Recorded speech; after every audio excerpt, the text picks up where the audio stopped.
The bringing out of our little book was hard work. As was to be expected, neither we nor our poems were at all wanted, but for this we had been prepared at the outset. Though inexperienced ourselves, we had read the experience of others. The great puzzle lay in the difficulty of getting answers of any kind from the publishers to whom we applied. Being greatly harassed by this obstacle, I ventured to apply to the Murs Chambers of Edinburgh, for a word of advice. They may have forgotten the circumstance, but I have not. For from them I received a brief and businesslike but civil and sensible reply, on which we acted and at last made away. The book was printed, it is scarcely known, and all of it that merits to be known are the poems of Alice Bell. The fixed conviction I held and hold of the worth of these poems has not indeed received the confirmation of much favourable criticism, but I must retain it notwithstanding. Ill success failed to crush us. The mere effort to succeed had given a wonderful zest to existence. It must be pursued. We each set to work on a prose tale. Alice Bell produced Wuthering Heights, Acton Bell, Agnes Grey, and Currer Bell also wrote a narrative in one volume. These manuscripts were perseveringly obtruded upon various publishers for the space of a year and a half. Usually, their fate was an anonymous and abrupt dismissal. At last, Wuthering Heights and Agnes Grey were accepted on terms somewhat impoverishing to the two authors. Currer Bell's book found acceptance nowhere, nor any acknowledgement of merit. So that something like the chill of despair began to invade his heart. As a forlorn hope, he tried one publishing house more, Messrs. Smith and Elder. Ere long, in a much shorter space than that on which experience had taught him to calculate, there came a letter, which he opened in the dreary expectation of finding two hard hopeless lines, intimating that Smith and Elder were not disposed to publish the manuscript. And, instead, he took out of the envelope a letter of 2 pages. He read it trembling. It declined, indeed, to publish that tale, for business reasons, but it discussed its merits and demerits so courteously, so considerately, in a spirit so rational, with a discrimination so enlightened, that this very refusal cheered the author better than a vulgarly expressed acceptance would have done. It was added that a work in 3 volumes would meet with careful attention.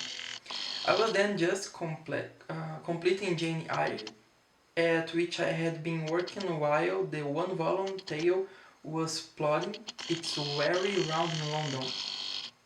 In 3 weeks I sent it off. Friendly and skillfully hands took it in. This was in the commencement of September 1847. It came out before the close of October following, while Wuthering Heights and Agnes Grey, my sister's works, which had already been in the press for moments, still lingered under a different management. They appeared at last. Critics failed to do them justice. The immature but very real powers revealed in Wuthering Heights were scarcely recognized. Its import and nature were misunderstood. The identity of its author was misrepresented. It was said that this was an earlier and ruder attempt of the same pen which had produced Jane Eyre. Unjust and grievous error. We laughed at it at first, but I deeply lament it now.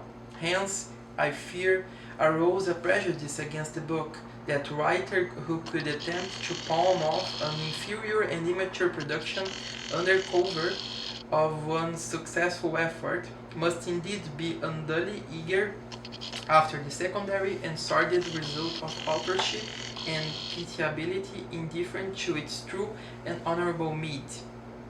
If reviewers and the public truly believed this, no wonder that they looked darkly on the cheat sheet.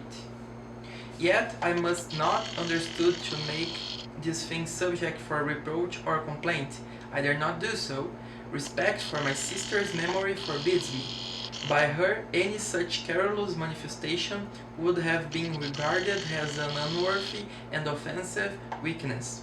It is my duty, as well as my pleasure, to acknowledge one exception to the general rule of criticism.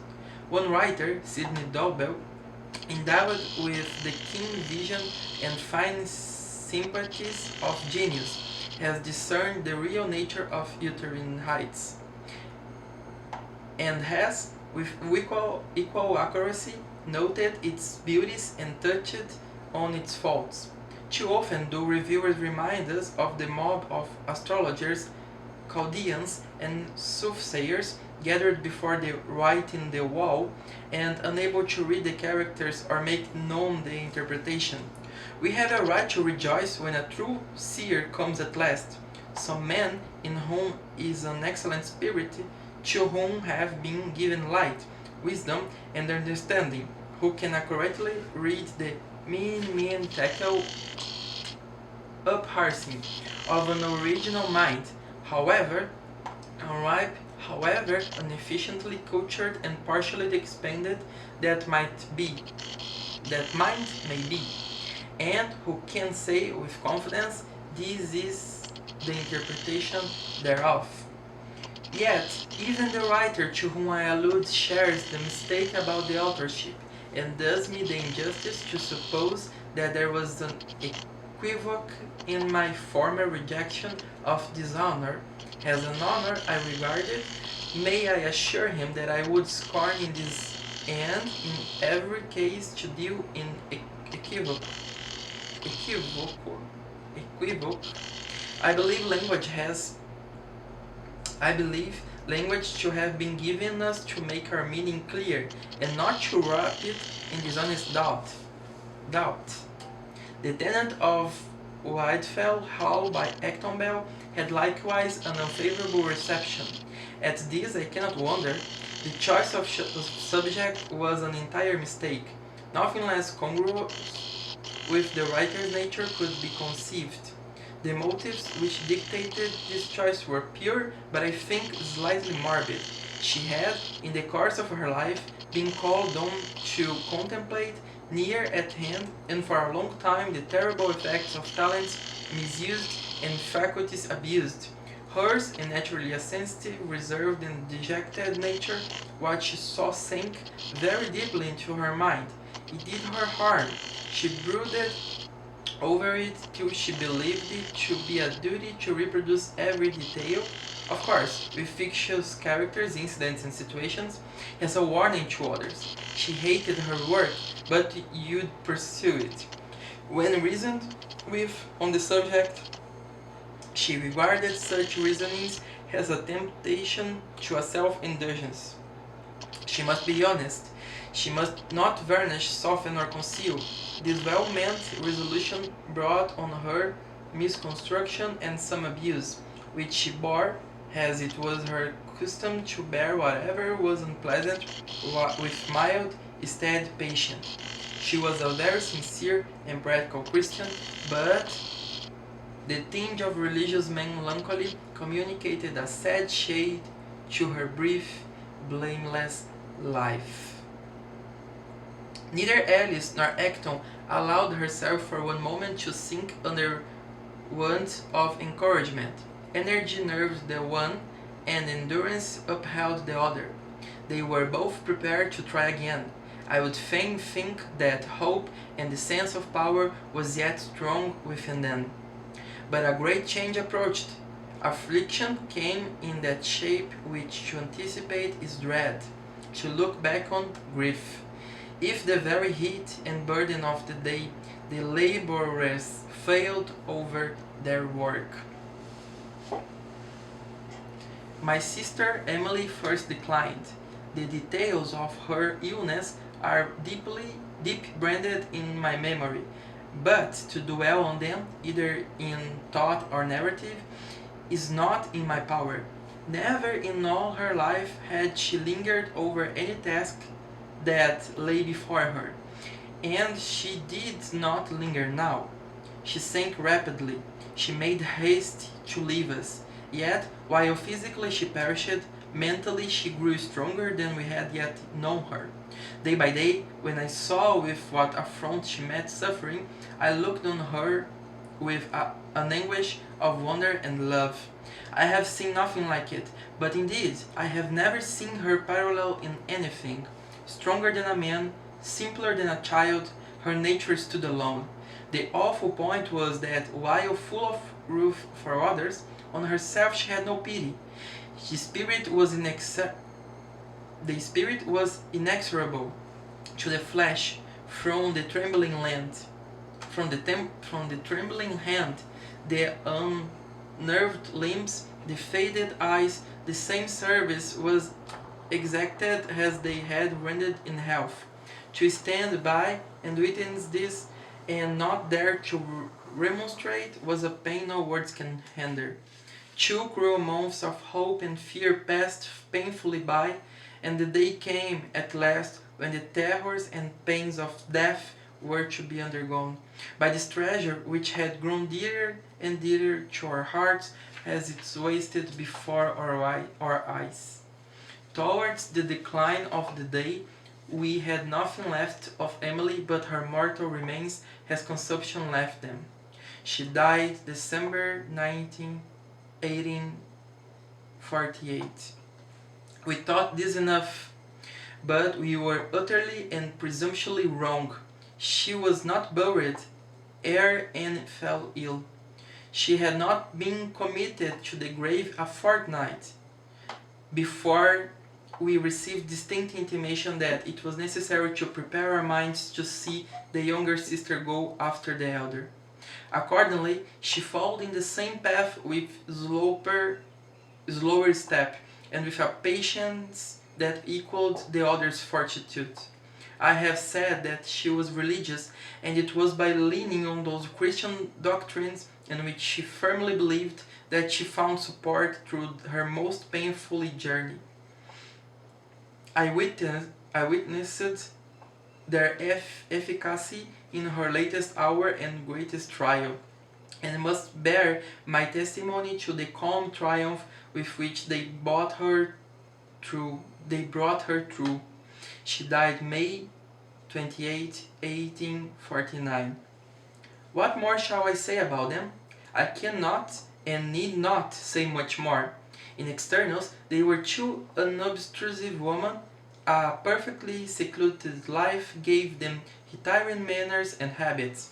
In Emily's nature, the extremes of vigor and simplicity seemed to meet. Under an unsophisticated culture, inartificial tastes, and an unpretending outside, lay a secret power and a fire that might have informed the brain and kindled the veins of a hero. But she had no worldly wisdom. Her powers were unadapted to the practical business of life. She would fail to defend her most manifest rights, to consult her most legitimate advantage. Uninterpreted always to have stood between her and the world. Her will was not very flexible, and it generally opposed her interest. Her temper was magnanimous, but warm and sudden, her spirit altogether unbending. Anne's character was milder and more subdued. She wanted the power, the fire, the originality of her sister, but was well endowed with quiet virtues of her own. Long-suffering, self-denying, reflective and intelligent, a constitutional reserve and taciturnity placed and kept her in the shade, and covered her mind, and especially her feelings, with a sort of nun-like veil which was rarely lifted. Neither Emily nor Anne was learned. They had no thought of filling their pitchers at the wellspring of other minds. They always wrote from the impulse of nature, the dictates of intuition, and from such stores of observation as their limited experience had enabled them to amass. I may sum up all by saying that for strangers they were nothing, for superficial observers less than nothing, but for those who had known them all their lives in their intimacy of close relationship, they were genuinely good and truly great. This notice has been written because I felt it a sacred duty to wipe the dust off their gravestones and leave their dear names free from soil. Cover Bell, September 19, 1850. That was a powerful note, right? Ooh, she's fierce. Okay, so this is done for now, and we're gonna get you into the editor's preface next.